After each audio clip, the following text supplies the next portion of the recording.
Yuk belajar tentang sistem pencernaan pada hewan.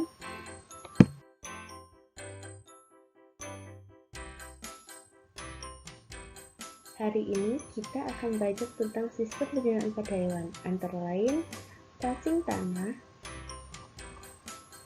serangga, ikan, hewan amfibi, reptil, hewan mammalia atau ruminansia, dan burung.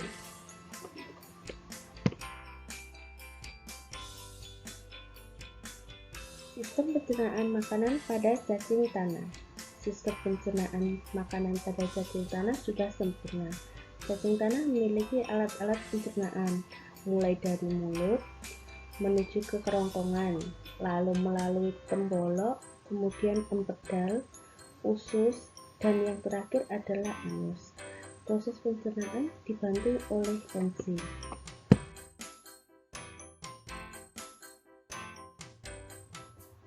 Sistem pencernaan makanan pada serangga. Serangga memiliki sistem pencernaan makanan yang sudah sempurna, mulai dari mulut, kerongkongan, tembolok yang bertugas menyimpan makanan sementara, kemudian ke empedal. Di sana makanan digiling, kemudian masuk ke dalam lambung yang akan mengalami pencernaan secara kimiawi, kemudian masuk ke usus, dan yang terakhir ke anus. Pencernaan pada serangga dilakukan secara ekstrasel.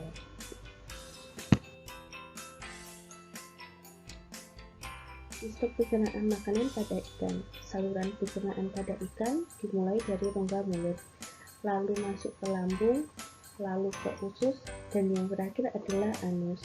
Kelenjar pencernaan pada ikan meliputi hati dan pankreas. Hati menghasilkan empedu yang disimpan dalam kantong empedu untuk membantu proses pencernaan lemak. Sedangkan pankreas berfungsi menghasilkan enzim pencernaan dan hormon insulin.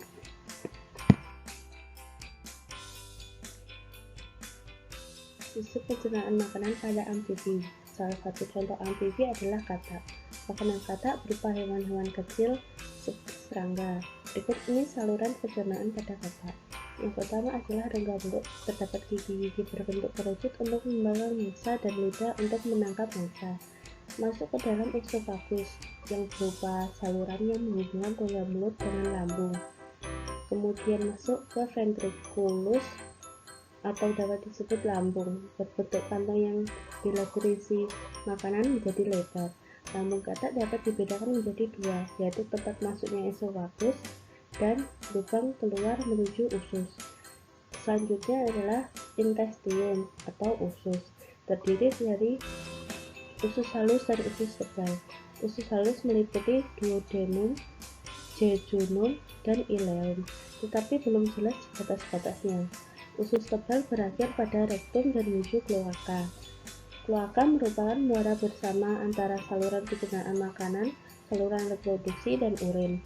Kelenjar pencernaan pada amfibi terdiri atas hati dan pankreas. Sistem pencernaan makanan pada reptil. Reptil umumnya merupakan pemakan daging, yaitu karnivora. Berikut ini saluran pencernaan pada reptil. Yang pertama adalah rongga mulut. Bagian mulut disokong oleh rahang atas dan bawah. Masing-masing memiliki daratan gigi yang berbentuk kerucut. Gigi menempel pada gusi dan sedikit melengkung ke arah rongga mulut. Pada rongga mulut juga terdapat lidah yang melekat pada tulang lidah dengan ujung bercabang dua.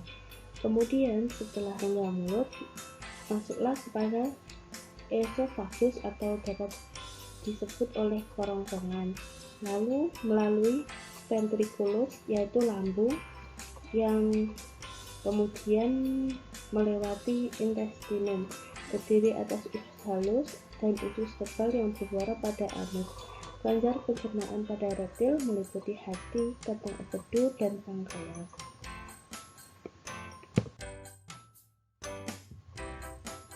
Sistem pencernaan makanan pada hewan mammalia atau ruminansia.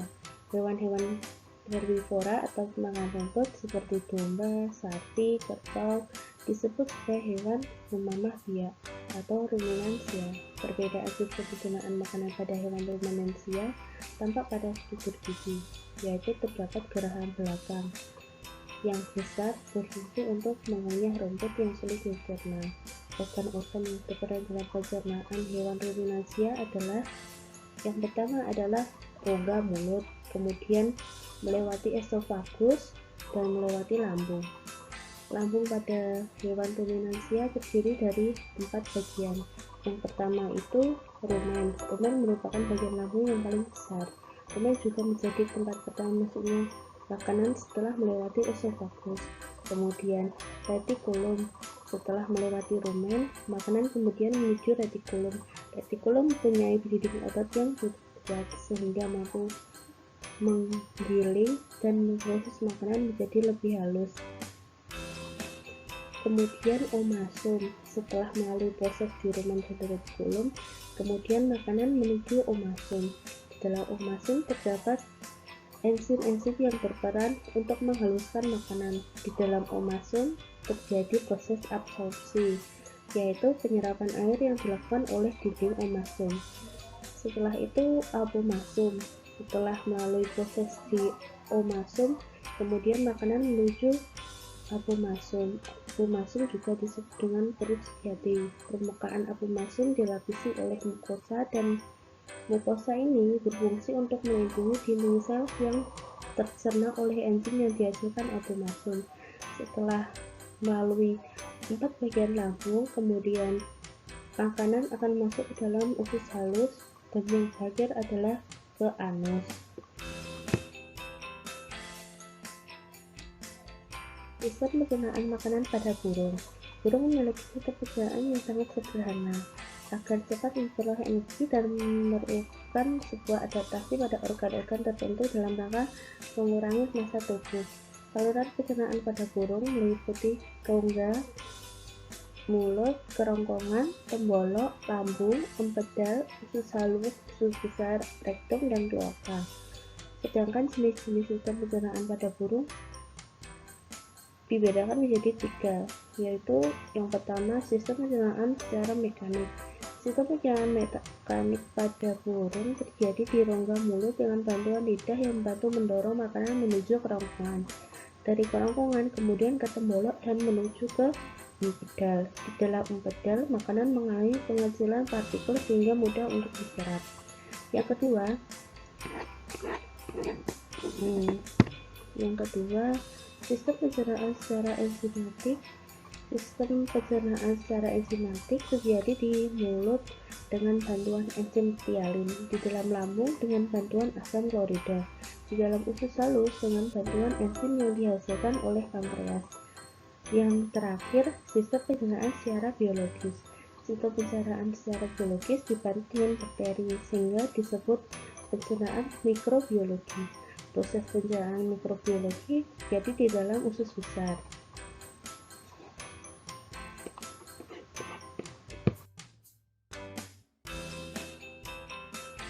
Sampai di sini pembelajaran kita tentang sistem pencernaan makanan pada hewan. Sampai jumpa di pertemuan selanjutnya.